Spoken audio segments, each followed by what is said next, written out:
Begitu disebutkan dalam kitab sejarah, wa kana mulkuhu 400 sanah, dia berkuasa 400 tahun lamanya. Penguasa tunggal syarqan wa gharban, dari mulai belahan timur dunia sampai ke barat, tunduk dalam kekuasaannya. Lalu kemudian datanglah Nabi penyeru kepada tauhid menghadap penguasa yang hebat, raja segala raja di atas dunia. Menyembahlah kepada Allah. Lalu apa jawabnya? Dengan sombong dan angkuh dia berkata, Arabbun ghairi, Arabbun ghairi, adakah Tuhan lain selain aku? Adakah yang lebih berkuasa di dunia ini selain aku? 400 tahun membuat dia merasa bahwa dia Tuhan, sampai-sampai keluar dari mulutnya, Arabbun ghairi, adakah Tuhan selain aku? Lalu kemudian apa yang terjadi? Allah subhanahu wa ta'ala mengirimkan ba'udah. Dalam Al-Quran Allah mengatakan tidak malu menciptakan ba'udah, nyamuk. Innallaha la yastahyi ayyadriba masalam ma ba'udah. Allah tidak malu menciptakan seekor nyamuk. Wa ma fawqaha, lebih kecil daripada nyamuk. Apa yang terjadi?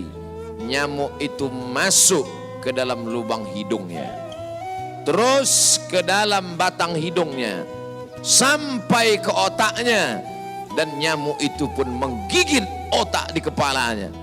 Lalu kemudian dia mengambil martel memukul-mukul kepalanya, sampai orang-orang di sekelilingnya menyangka dia gila, sampai dia habis usaha, makin sakit, tak dapat dirasakan, tak dapat diceritakan, tak dapat diungkapkan bagaimana rasanya.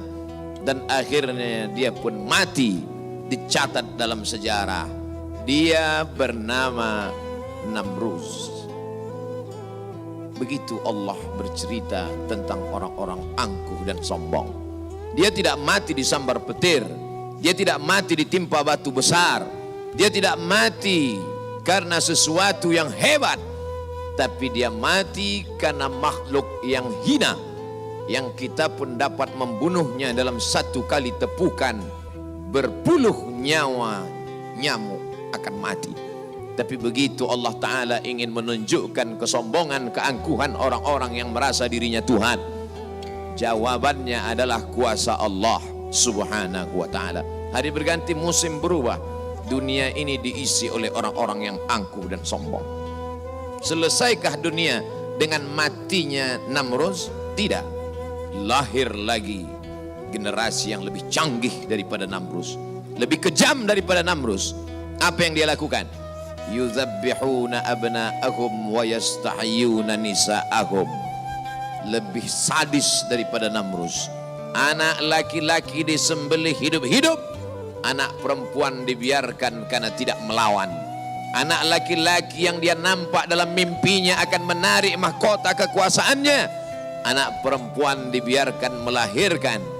Sampai pada akhirnya ketika dia berkata dengan lantang, kalimat berbeda, substansi makna yang sama, ana rabbukumul a'la, ana, aku, rabbukum, Tuhan kamu, a'la, yang paling tinggi. Ternyata kekuasaan boleh bisa merubah makhluk merasa menjadi khalik. Orang kalau sudah terlalu lama berkuasa, melihat manusia tertunduk-tunduk ketakutan, maka berubah dalam dirinya, berkata, kaulah yang paling berkuasa, engkau adalah Tuhan. Itu pernah terjadi pada Namruz dan menular kepada Parau. Al-Quran menyebut dia Fir'aun. Ana, aku, Rabbukumul a'la, Tuhan kamu yang paling tinggi. Bagaimana cara Allah mematikan Fir'aun? Diceritakan dalam Al-Quran.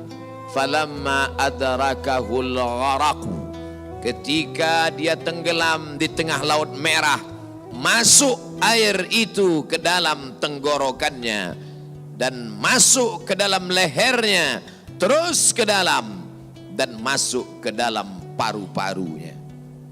sebodoh-bodoh anak kecil tidak akan ada air masuk ke dalam paru-parunya. Anak kecil yang belajar minum, kalau sampai air masuk ke dalam saluran nafasnya, dia pasti akan tersedak. Tersedak adalah kuasa Allah. Kenapa? Karena ada saluran nafas, ada saluran minum. Udara tidak akan mungkin diisi air, karena kalau sampai air masuk ke saluran udara, maka hancurlah paru-paru. Allah ciptakan satu kuasa bernama tersedak. Tersedak adalah kuasa yang paling ringan. Anak kecil yang tak ada daya upaya pun pasti akan tersedak. Tapi Allah ingin menunjukkan kepada Fir'aun, jangankan untuk menggenggam dunia, jangankan untuk membunuh Musa, jangankan untuk mengejar Bani Israel, untuk tersedak pun kau tak kuasa, wahai Fir'aun. Apa yang terjadi? Fir'aun mati. Kenapa Allah mematikan Fir'aun dengan air? Kenapa tidak dengan batu? Kenapa tidak dengan petir yang menggelegar? Mengapa dengan air? Karena dulu bayi yang tak berdaya itu dihanyutkan ke tengah air. Wa auhayna ila ummi Musa, kami wahyukan, kami ilhamkan, kami bisikkan ke hati ibu Musa, an ardi'ihi, susukan anakmu. Fa in khifti alaihi, kalau kau takut anakmu ini akan disembelih Fir'aun, fa alqihi fil yammi, hanyutkan dia ke sungai.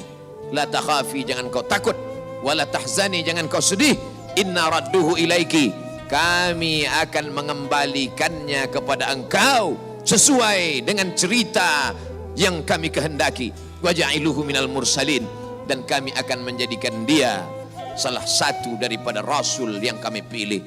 5 di antara rasul itu, salah satunya adalah Musa alaihi salam.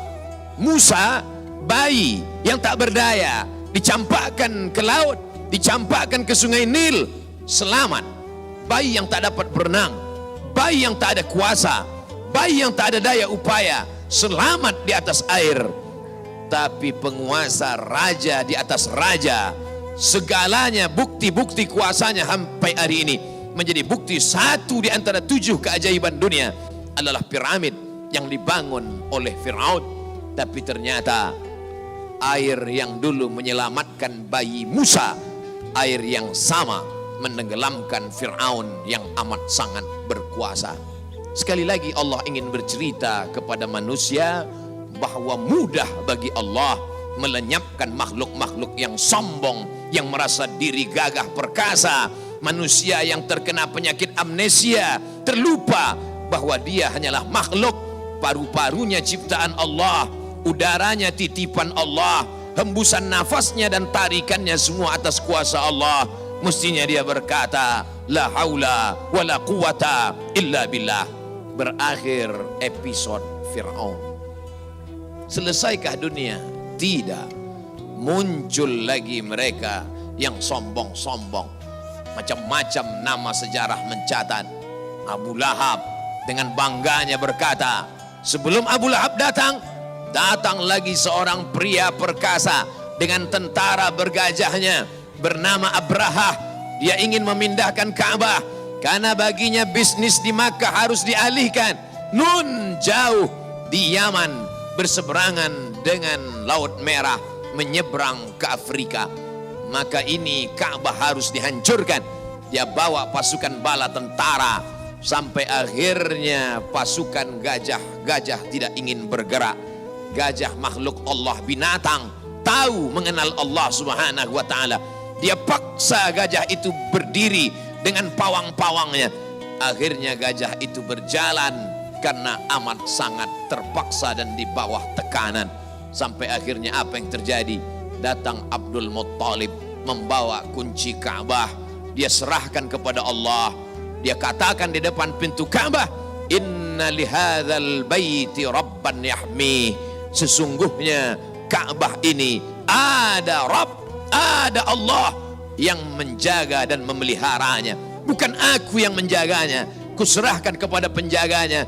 Inna lihadzal baiti rabban yahmi. Sesungguhnya Ka'bah ini ada penjaganya, kuserahkan dia kepada engkau ya Allah. Apa yang terjadi?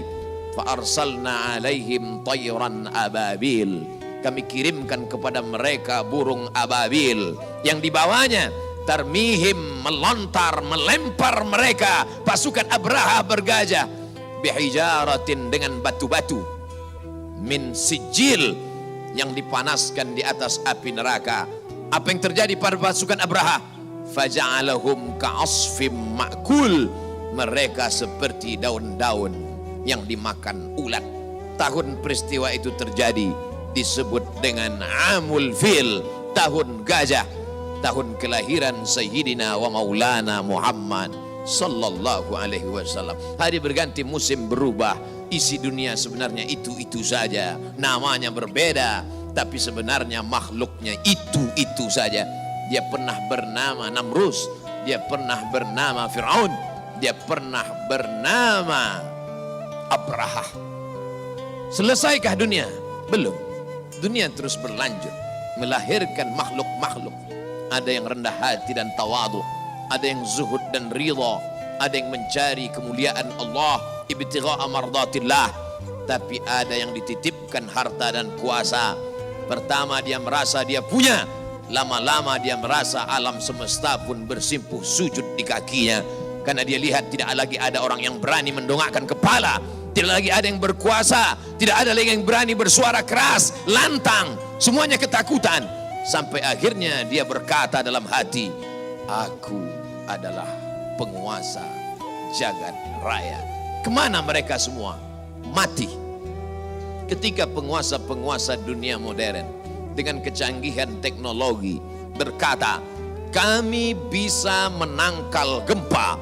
Gempa sebagaimana apapun kuatnya bisa kami atasi. Ternyata begitu ujian Allah itu datang, bangunan yang mereka bangun porak-poranda, hancur berkeping.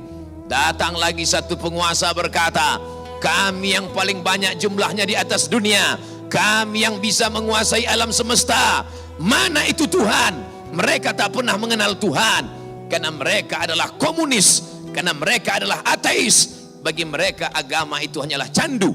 Orang yang terkena narkoba bagi mereka sama dengan orang yang dimabuk oleh agama, karena bagi mereka agama ini hanya opium saja. Manusia yang stres, manusia yang depresi, lalu dia menjalankan agama. Agama bertentangan dengan komunis, agama bertentangan dengan keyakinan ateis. A tidak, T Tuhan, is keyakinan ateis, keyakinan yang meyakini tidak ada Tuhan. Mana itu Tuhan? Tidakkah kita melihat ucapan mereka sama seperti ucapan Fir'aun, yang keluar dari mulut mereka sama seperti yang keluar dari mulut Namrus? Mana kuasa Allah? Allah mengirimkan bakteri-bakteri kecil, kuasa itu pun roboh, hancur berkeping. Barakallahu li wa lakum.